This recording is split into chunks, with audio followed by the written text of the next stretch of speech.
¿Qué tal, queridos hermanos? Vamos a seguir con nuestro estudio del Apocalipsis. Y ahora vamos a entrar en lo que son las cartas a las 7 iglesias. Ese, esa repartición de Apocalipsis donde empezamos a ver las cosas que son.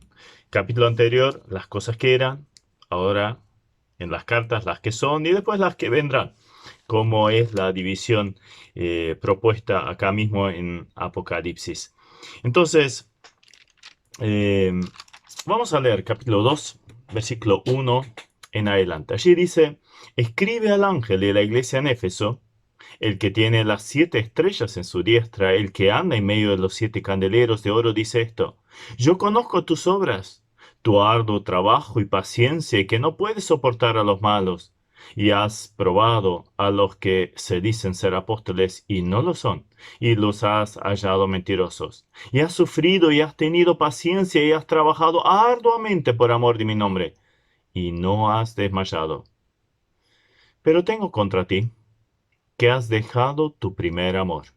Recuerda, por tanto, de dónde has caído y arrepiéntete y haz las primeras obras, pues si no, vendré pronto a ti y quitaré tu candelero de su lugar, si no te hubieras arrepentido. Pero tienes esto, que aborreces la obra de los Nicolaitas, las cuales yo también aborrezco.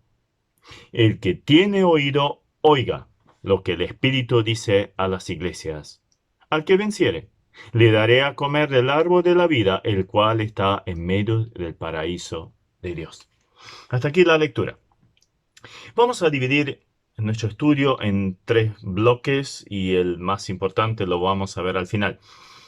En primer lugar, el contexto de la iglesia. Esta iglesia es una localidad, es una ciudad de Éfeso. Se encuentra en Asia Menor, sobre el mar Egeo, lo que hoy sería Turquía, y en la desembocadura del río Caistro. Se transformó en una área portuaria la más grande de Asia Menor. 4 rutas comerciales convergían allí, y entonces hasta se lo llamaba la puerta a Asia. En cuanto al contexto geográfico. Ahora, el contexto político-cultural. Tenemos que tener en cuenta que fue capital de la provincia romana de Asia, así se llamaba esa provincia. Era conocido sobre todo por el templo impresionante de Artemisa, la Virgen Cazadora, o más tarde también llamada Diana de los Efesios. Después de un incendio del templo, se volvió a reconstruir de una forma increíble, al punto tal que se lo incluyó entre las 7 maravillas del mundo antiguo. Éfeso también fue muy importante por centros culturales, políticos de la época.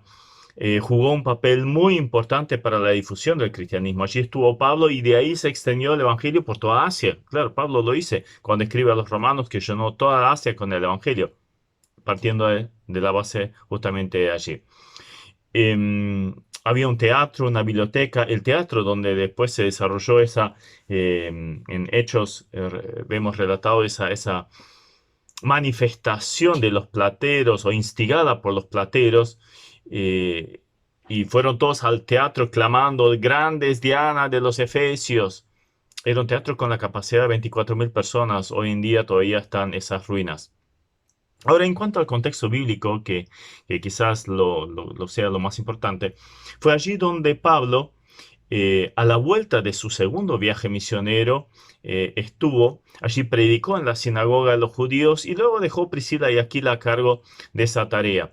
Y había prometido que iba a volver a Éfeso. También allí estuvo Apolos y ya en el tercer viaje ahí se quedó mucho tiempo, varios años. Estuvo predicando desde esa ciudad al punto tal, bueno, que se dio esa revolución o manifestación de parte de los plateros porque veían que su negocio se estaba desintegrando. Hechos capítulo 19. Luego, allí Pablo también dejó a Timoteo para que estuviera con los hermanos porque él se tuvo que ir por la persecución que se armó en relación a esto.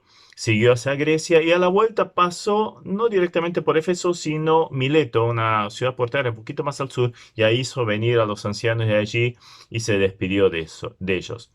Desde la prisión de Pablo, luego en Roma, cuando después del cuarto viaje, o sea, ya no tanto misionero, sino preso, estuvo en Roma. Allí escribió entonces la carta a los Efesios. Em, Fue en Éfeso donde Juan, el apóstol Juan, también estuvo sirviendo al Señor y desde donde luego fue llevado al exilio a la isla de Patmos, de donde escribe justamente este libro. En segundo lugar, vamos a ver cortito el paralelismo en la historia de la iglesia. Muchos comentaristas ven en esas 7 iglesias elegidas, no al azar, sin lugar a duda, pero había muchísimas más, tanto en Europa, en Asia, pero ¿por qué justo estas 7? Había más en Asia también. Entonces, ¿por qué elegir esas 7? Aparentemente hay un paralelismo con la historia de la iglesia, donde cada iglesia em, define un tiempo en la historia eclesial, desde el primer siglo hasta nuestro tiempo. La primera iglesia que se nombra justamente es Éfeso, y ahí sigue toda una media luna de diferentes iglesias, en total 7: Éfeso, Esmirna, Pérgamo, Tiatira, Sardi, Filadelfia, y terminando con la Odisea. La Odisea sería prácticamente lo que sería la iglesia en nuestro tiempo, una iglesia tibia y donde el Señor Jesucristo fue corrido a un costado. Pero ya que estamos en la iglesia de Éfeso, todavía vemos la cercanía con los apóstoles, vemos muy buena doctrina, muy buena enseñanza, y claro, no estuvieron todos los apóstoles enseñando, entonces evidentemente la doctrina la tenía muy clara, pero ya se empezaron a sentir los anticipos de la falta del primer amor. Entonces llegamos a la parte más importante, en tercer lugar, que es el mensaje mismo a la iglesia. Y ahí lo vamos a dividir en diferentes puntos, y esos puntos los vamos a encontrar prácticamente en todas las cartas que de ahora en más vamos a ir tratando. En primer lugar, vamos a ver el destinatario. A ver, escribe al ángel de la iglesia en Éfeso. Entonces la carta estaba dirigida al ángel. Ángeles significan básicamente mensajeros. O sea, cumplen 2 funciones. Representan a otro, Dios, generalmente, y ejecutan la autoridad delegada por otro. Por eso también se usa el simbolismo de estrellas, o sea, brillaban. El Señor Jesús tenía esas 7 estrellas, que eran los ángeles de estas 7 iglesias, como habíamos visto en el capítulo 1, en sus manos. Ahora, claro, ahora hay diferentes interpretaciones en cuanto a esto. Algunos suponen que simplemente eran los emisarios, como ángel también significa emisario o mensajero, entonces es el emisario que llevó la carta de Juan y la entregó allí a la iglesia en Éfeso. Sería, o sea, ahora voy a la contrapropuesta. Es difícil encontrar 7 emisarios siendo prisionero en una isla prisión. Con suerte encontraría uno. No creo que haya tenido 7 porque escribe a 7 emisarios diferentes. La segunda interpretación podría ser: ángel se refiere a un ángel que está a cargo de cada iglesia. Sabemos que hay ángeles que están en función sirviendo a los creyentes, o sea, a cada creyente. Sabemos que también hay ángeles que están velando por temas de naciones, de pueblos, de imperios, como vemos en el libro de Daniel. Allí había un ángel que luchaba y otro que le enfrentaba, y así sucesivamente. La tercera opción es que sea una carta dirigida al emisario, al mensajero de la iglesia, o sea, una persona, quizás el anciano de la iglesia o uno de los ancianos. La contrapartida de esto, en cuanto al punto anterior, o sea, si fuera un ángel realmente de estos seres espirituales, ¿cómo hacía Juan para escribirle a este ser? Entonces, esa es eh, eh, o sea, la postura puesta, ¿no? Ahora, en cuanto a la última opción, que sea un anciano de la iglesia, podríamos decir que en todo lugar en el Nuevo Testamento donde habla del liderazgo de la iglesia siempre está en plural, no uno solo. Pero evidentemente, o al menos a mi entender, mi interpretación es la más lógica, que Juan le haya escrito a uno de los líderes principales, de la iglesia, en este caso Éfeso, y luego en Esmirna, Pérgamo, Teatira, Sardis, Filadelfia y la Odisea. Ahora, esto también está avalado por esto de que el Señor tiene a estos ángeles de las iglesias, en la interpretación que yo entiendo correcta, en sus manos. Y enseguida lo asociamos con el pasaje de Juan. Nadie las arrebatará de mi mano y nadie las arrebatará de la mano de mi Padre. O sea, hay una seguridad especial para el creyente. Y si vamos al liderazgo de la iglesia, ni que hablar. Entonces, a mi entender, se refiere a esto. Entonces tenemos el destinatario de la carta. Luego tenemos un título del Cristo resucitado, una parte de la descripción que encontramos en el capítulo 1.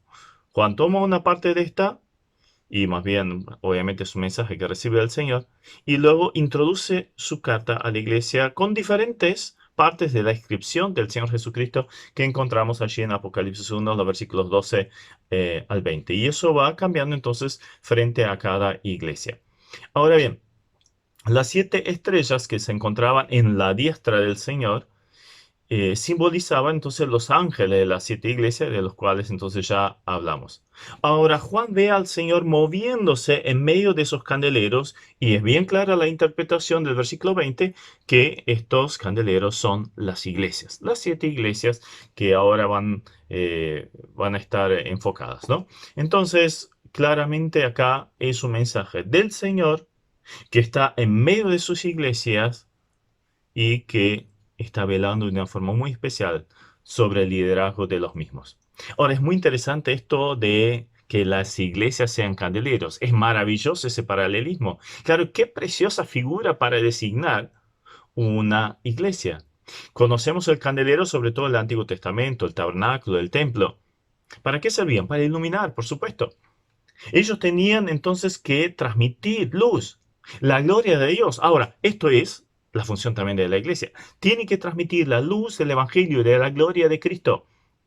Hasta el objeto mismo, el candelero del templo, llegó el momento en que fue llevado en cautiverio. ¿Por qué? Porque Israel falló en ser luz a las naciones.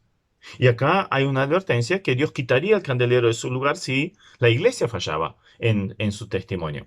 Entonces ahora esos candeleros simbolizan las iglesias, testimonios locales. Eh, Tengamos presente que los candeleros no eran la luz, sino que transportaban esa luz. Y esa es la función de cada iglesia. Tiene que transportar, tiene que llevar, tiene que transmitir la luz del Evangelio de Jesucristo. Tiene que hacer visible de una forma bien impresionante al Señor Jesucristo, que es la luz del mundo. Y luego nos transformamos también nosotros en luz. Jesucristo le dijo a los creyentes, vosotros sois la luz del mundo. Una ciudad que está sentada en el monte no pasa desapercibida, no se puede esconder. Ni se pone una luz debajo de un recipiente que mide grano, sino sobre un candelero en lugar elevado para que alumbre a todos los que están en la casa. Así alumbre vuestra luz también delante de los hombres, para que vean vuestras buenas obras y glorifiquen a vuestro Padre que está en los cielos. Esta es la función de cada creyente. En Filipenses 2:15, Pablo dice algo similar, que tenemos que ser, escribiendo a los creyentes ahora de otra iglesia, que sean irreprensibles, sencillos hijos de Dios, sin mancha en medio de una generación maligna y perversa, en la cual resplandecéis como luminares en el mundo. Es indudable entonces que nuestra función es resplandecer. Ahora, como iglesia, y la iglesia es la unión de los diferentes miembros. Brillamos, transmitimos el Evangelio, transmitimos la luz de Jesucristo al mundo que está cada vez más oscuro. Ahora es interesante que el Señor Jesús andaba en medio de estos candeleros. O sea, el Señor no se encuentra inmóvil, inactivo, al contrario, bien activo en medio de las iglesias. Las iglesias son suyas, son de inmenso valor. Y qué seguridad, qué tranquilidad, qué privilegio es esto. Qué alto honor. El Señor tiene cuidado de sus iglesias. Justo esta semana estuve hablando con ancianos o líderes de diferentes iglesias que están teniendo graves problemas. Y yo les decía, en ambos casos, mira, Sé que la situación es complicada, es difícil, es dolorosa, pero el Señor es el encargado de la iglesia. No nos olvidemos eso. Y hemos visto que ese Señor tiene ojos de llama y no hay nada que le pase desapercibido. Las iglesias son su gloria, son su honra. Por lo tanto, Él va a velar sobre esto también. Y esto tiene consecuencias, y ahora lo vamos a ver. Pero también es nuestra función darle toda la honra y toda la gloria. En tercer lugar, vemos un reconocimiento. Esto lo hace prácticamente en todas las iglesias, con alguna excepción, donde no había lamentablemente reconocimiento. Allí dice, yo conozco tus obras. Y ahí empieza a nombrar diferentes cosas. Entonces, yo conozco tus obras. La omnisciencia del Señor hace que conozca todos los detalles de cada iglesia. Es indudable que al Señor no se le escapa un detalle. Nada. Era una iglesia muy activa, la iglesia de Éfeso. Y al estar en una posición geográfica, comercial y cultural inmejorable para el Evangelio, también podía llegar a los confines más lejanos de todo el Imperio Romano. Pero no solo era una iglesia activa, sino que también eran constantes en su servicio. No empezaban algo y después lo dejaban. Siguieron fielmente en él, en eso. Qué ejemplo para nosotros también, ¿no? A veces empezamos algo con mucho fuego, pero después, cuando empieza a correr el tiempo, vienen quizás críticas, dificultades, problemas, viene el desánimo y tiramos todo. Ahora, el versículo 3 muestra que también, o versículo 2 y luego el 3, había paciencia. Versículo 3 añade, y has sufrido y has tenido paciencia. O sea, sufrimiento y esto cubierto, acompañado por la paciencia. Por su fidelidad en el servicio, hasta habían sufrido oposición y persecución, como sabemos. Pablo tuvo que salir de Éfeso. Algunos hermanos de la iglesia de Éfeso, entre ellos Aristarco, que encontramos luego en la carta de los Colosenses y otras más, habían quedado presos. Claro, hubo persecución. Pero ellos, a pesar de este sufrimiento, aguantaron bajo las duras pruebas. Justamente el término paciencia, en este caso hay diferentes términos de paciencia en el original, pero en este caso es la paciencia no frente a personas tanto hostiles, sino bajo circunstancias adversas. Y era lo que estaban pasando.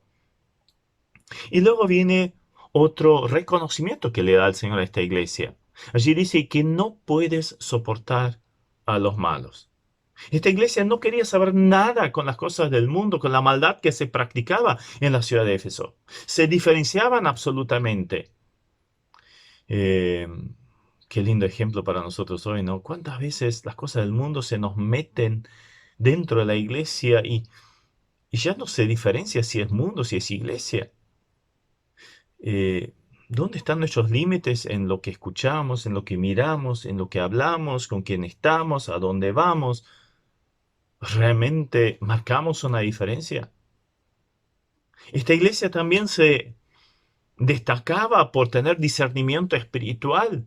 Ellos habían probado los que decían ser apóstoles y no lo eran. Lo habían puesto en evidencia que eran mentirosos. Claro, en aquel entonces todavía no estaba completo el canon de la Biblia. Entonces, claro, se levantaban profetas, se levantaban apóstoles y decían, mira, yo soy apóstol y bueno, tal y tal enseñanza. Pero ellos ya habían aprendido mucho. Habían aprendido de Pablo, habían aprendido de Apolos, de Timoteo, de Juan. O sea, tenían muy clara la enseñanza bíblica y por eso la podían discernir lo que estaba mal.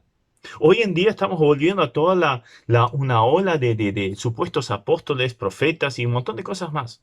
¿Cómo discernimos lo que es de Dios, lo que no?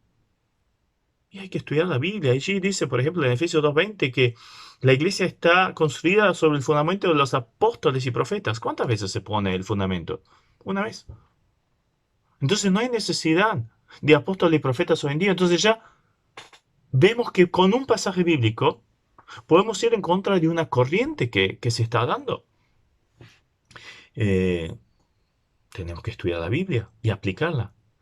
Otra área donde se destacó esta iglesia fue en relación al discernimiento respecto a los nicolaitas.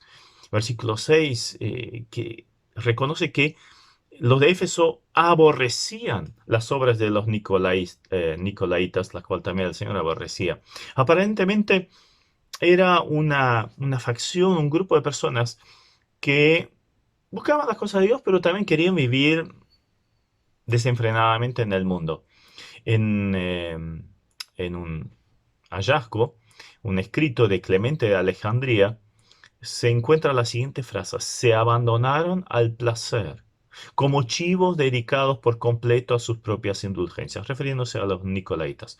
O sea, enseñaban por un lado la salvación en Jesucristo, pero pervertían completamente la gracia, y la libertad cristiana la reemplazaban por un libertinaje pecaminoso.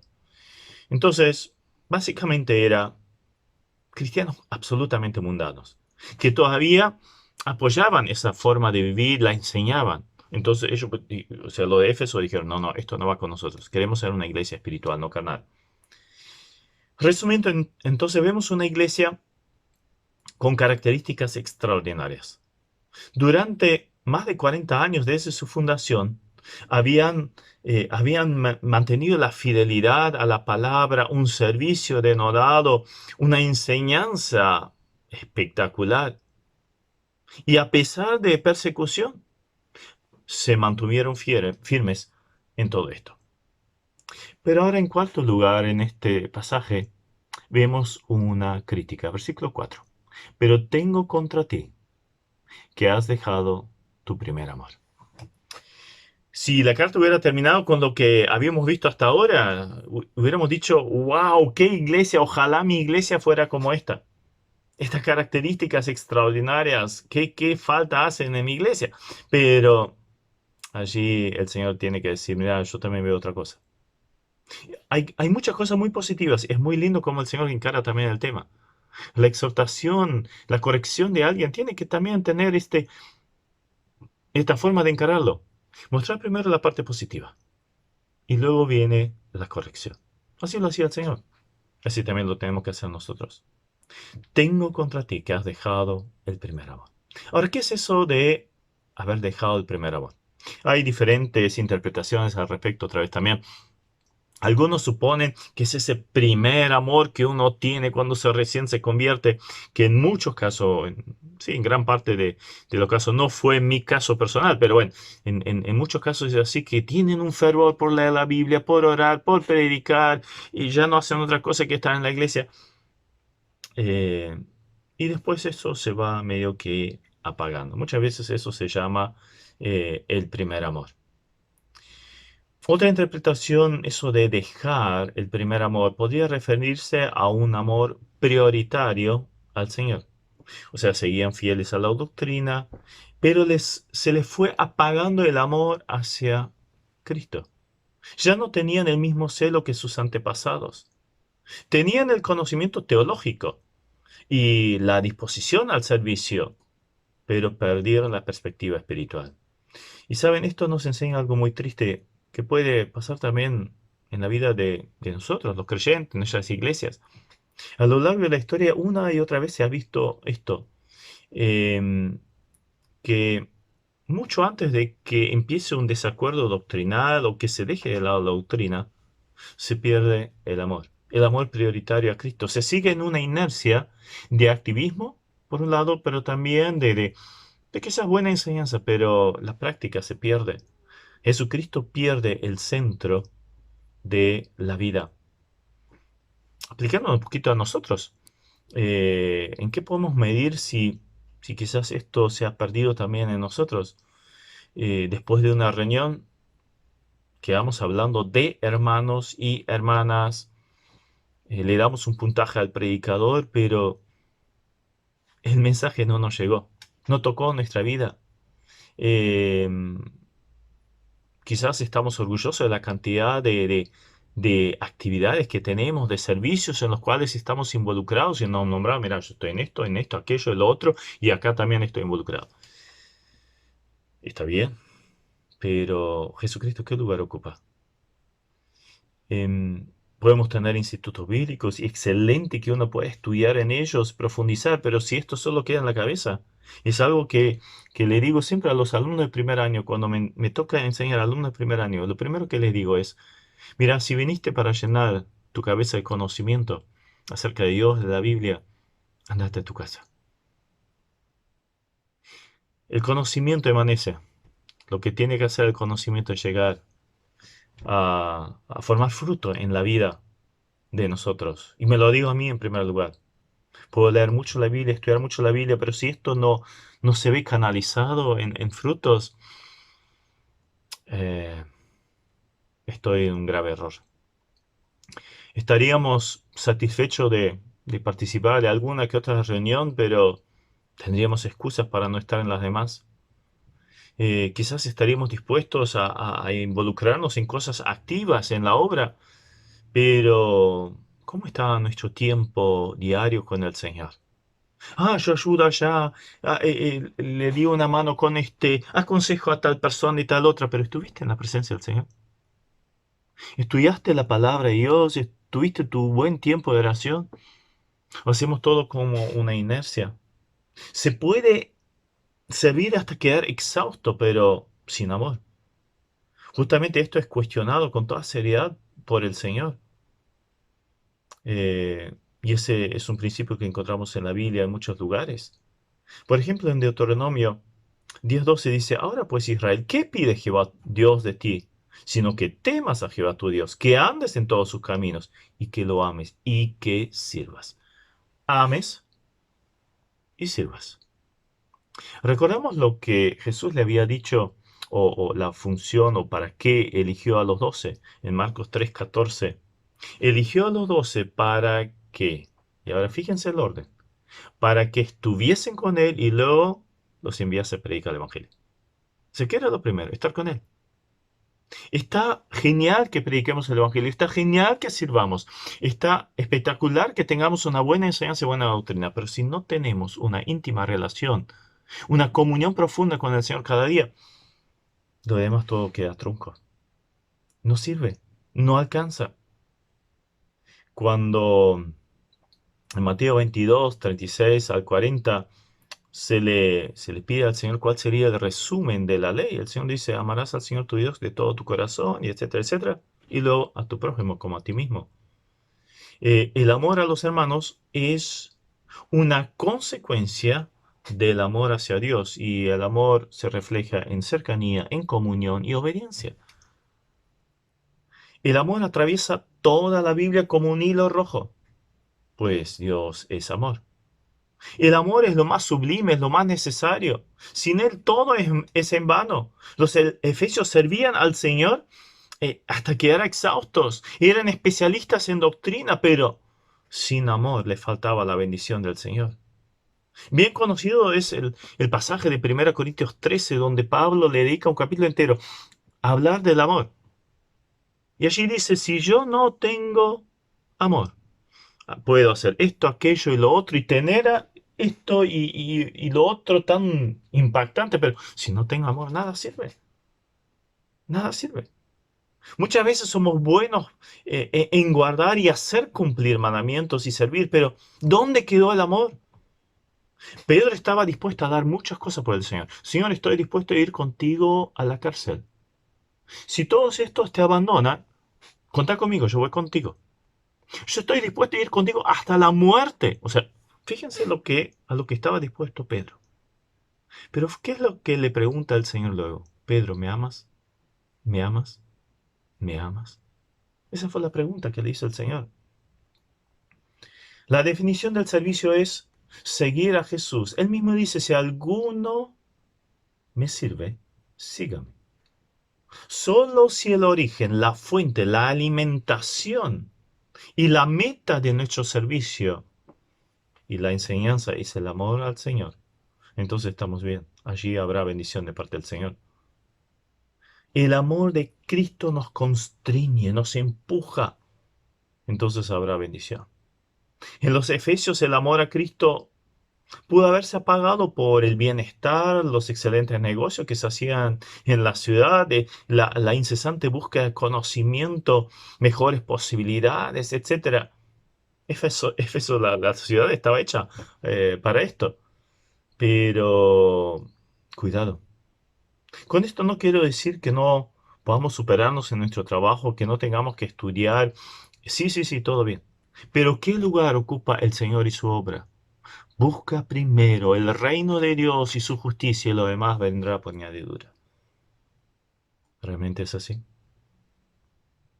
A esto le podemos añadir todavía una tercera posibilidad de interpretación relacionada con esto del primer amor. Está relacionado con haz las primeras obras. ¿Cuáles eran esas primeras obras? Pensemos en la ya nombrada restauración de Pedro en Juan 21. Tres veces el Señor le pregunta, Pedro, ¿me amas? ¿Me amas? ¿Me amas? Y Pedro le responde, sí, Señor, tú sabes que te quiero. Bueno, apacienta mis corderos, apacienta mis ovejas, apacienta mis ovejas. El amor está asociado a un rebaño que se cuida con ternura. Pedro luego ocupó ese lugar. Fue uno de esos líderes. Y si observamos la primera iglesia, donde Pedro obviamente tuvo una labor descollante, ¿en qué se destacaba? Y vemos una iglesia que estaba unida, comunión, unanimidad, oración en conjunto, liberalidad desinteresada, partimiento de pan. Continuamente estaban juntos, se ayudaban mutuamente y buscaban también llevar este evangelio a los demás. Ahí se destacó, entre otros, Bernabé, que antes se llamaba José y le cambiaron el nombre porque era tan buen consolador que le dijeron hijo de consolación. Las obras del primer amor se demuestran en el interés hacia el hermano. La oración en conjunto era el motor que hacía funcionar esta iglesia. Pero es lo que vemos hoy en día. Hay tanto amor por el Señor para que estemos en la reunión de oración. Si no oramos juntos, ¿cómo podemos esperar que la obra avance? ¿Qué vemos más en esa iglesia primitiva? Una iglesia que demostraba las obras de amor. Había necesidad y había gente que intervenía, que ofrendaba, que ayudaba. Qué maravillaba. Qué maravilloso eso, ¿no? La fe sin obras es muerta, decía Santiago. A veces estamos tan ocupados en actividades de la iglesia que no tenemos en cuenta la situación espiritual de los hermanos que nos rodean o necesidades físicas, materiales que tengamos. Organizamos actividades evangelísticas, participamos de ellas, pero no tenemos tiempo para charlar 5 minutos con una persona nueva que ha venido. Estamos tan enfocados a nuestras necesidades o nuestras amistades que no tenemos el tiempo de estar unos minutos con otro hermano. Tenemos autos y quizás cuantos, quizás hasta hermanos mayores, se tienen que ir caminando a la casa después de una reunión. ¿Dónde quedaron las obras de amor? ¿Será de extrañar que el Señor no pueda añadir cada día a los que habrán de ser salvos? ¿Será raro que no tengamos ese reconocimiento por esas obras quizás en nuestro entorno familiar, de nuestro barrio o como iglesia? De la iglesia en Jerusalén se decía que tenían favor con el pueblo y el Señor añadía a la iglesia cada día los que habían de ser salvos. Esta era la consecuencia. Ahora, este pasaje no está enfatizando si se refiere al amor a Cristo o a los hermanos, pero no se puede separar lo uno del otro. Está unido. Por eso lo resaltamos. Existen dos peligros en los cuales una iglesia puede caer. El primero es darle tanto énfasis a la ayuda social que se olvida la parte espiritual. O quedarnos con la excelente doctrina que tenemos y olvidarnos de la ayuda mutua. Las dos cosas tienen que ir de la mano. Ahora, en quinto lugar, vemos en este mensaje una advertencia. Recuerda, por tanto, de dónde has caído y arrepiéntete.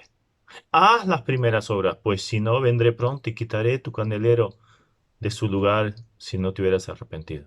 O sea, lo que el Señor requería, más allá del servicio, más allá de la buena enseñanza que tenía, Más allá del discernimiento que también tenía, más de la paciencia frente a circunstancias adversas,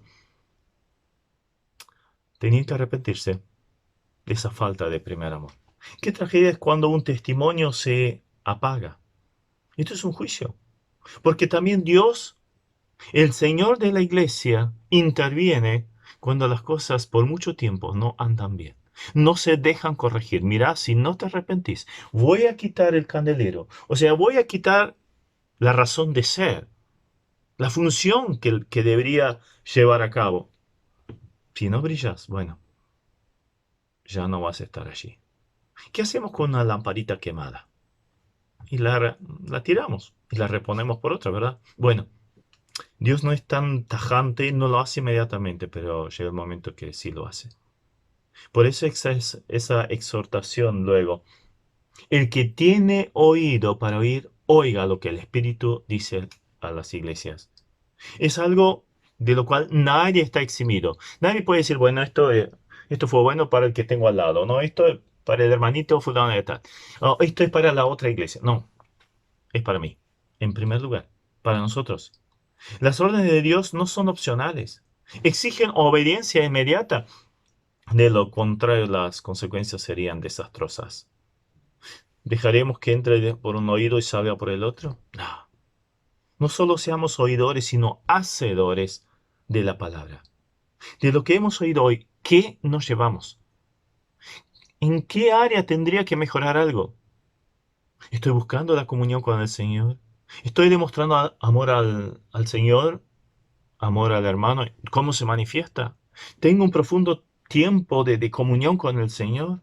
¿Dedico tiempo a estar con Él? Que no nos falte el primer amor. Y ahí termina diciendo o resaltando una promesa. Al que venciere. Entonces podríamos decir, solo hay algunos vencedores. Sí, solo hay algunos, pero todos son creyentes. ¿Por qué sabemos eso? Porque en 1 Juan 5, 4 y 5, Juan, el mismo escritor de Apocalipsis, dice, porque todo lo que es nacido de Dios vence al mundo. Y esta es la victoria que ha vencido al mundo nuestra fe. ¿Quién es el que vence al mundo? Sino el que cree que Jesús es el Hijo de Dios. Has creído en Jesús como tu Salvador, entonces eres un vencedor. Entras en esa categoría de las promesas dadas acá. Ahora, eh, ¿cuál es la promesa? La promesa de la iglesia de Éfeso incluye que todos los salvos comerán del árbol de la vida. Es decir, van a entrar al cielo, porque allí está el árbol de la vida. Si después seguimos leyendo Apocalipsis, lo vamos a encontrar. Justamente en la descripción del cielo encontramos otra vez el árbol de la vida. Allí en Edén, cuando el hombre pecó, le fue vedado el acceso a ese árbol, pero volvería a tener libre acceso cuando estemos con Dios en la gloria. Y esto sí, se podría ser un profesante cristiano, pero no salvo. Estar en la iglesia, pero no ser parte de la misma. Entonces, obviamente, se perdería todo ese tipo de bendiciones. Por lo tanto, si todavía no tienes a Jesucristo en tu corazón, acéptalo hoy. Y si eres un hijo de Dios, cuidado con el tema de buscar la comunión con el Señor. Cristo primero. El amor a Cristo. El amor a los necesitados, a los que nos rodean, nuestros hermanos e inconversos. Y volver a hacer las primeras obras, así como la iglesia. La primera iglesia lo tenía. Para los creyentes de Éfeso, el hecho de ser creyente verdadero se, se comprobaría en el hecho de que se arrepentirían y volverían al primer amor. Y quizás el Señor lo está pidiendo también a nosotros. Entonces, volvamos al primer amor, si de alguna forma lo hemos descuidado. Él se merece toda nuestra gloria. Él se merece nuestra honra, nuestra adoración, alabanza. Y una iglesia que hace esto en conjunto va a ser una iglesia bendecida por Dios. Ojalá así sea la nuestra. Amén. Profundo es el amor de Cristo, más que el infierno y la maldad. Dejó su trono y su gloria para traernos hacia Él. Más ancho es el amor de Cristo que el foso que nos separó. Me alcanzó en mis tinieblas, solo en Él hay salvación.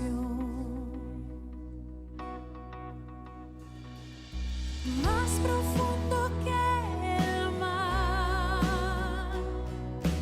más allá del cielo está tu amor, me bastará.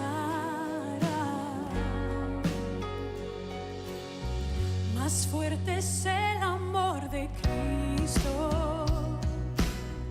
que mi enemigo más feroz. Me sostiene en la tormenta,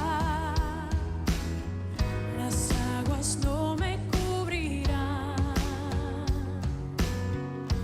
Me guiará el amor de Cristo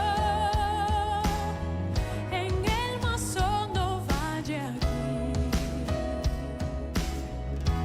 Me pastoreará por siempre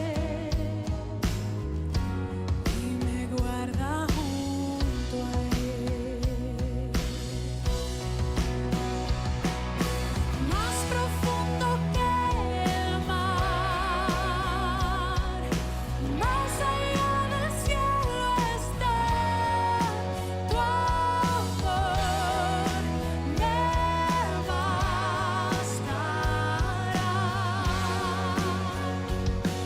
Más fuerte que la tempestad,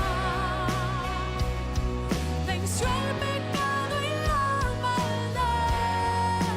Tu amor me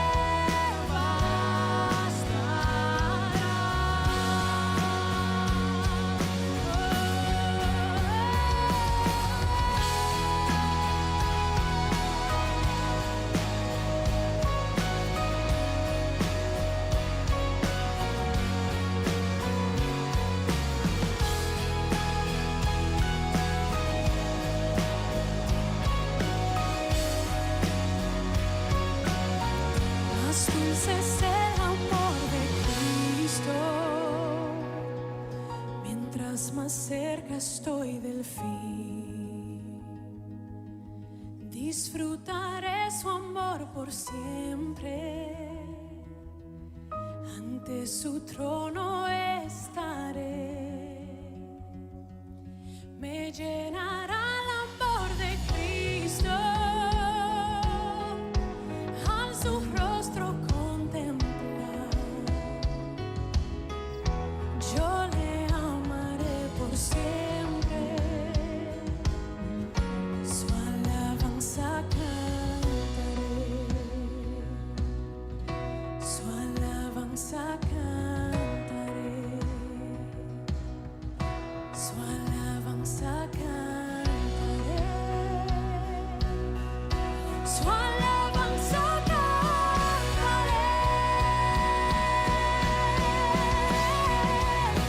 Más profundo que el mar, más allá del cielo está tu amor, me bastará. Más fuerte que la tempestad, venció el pecado y la maldad. Tu amor me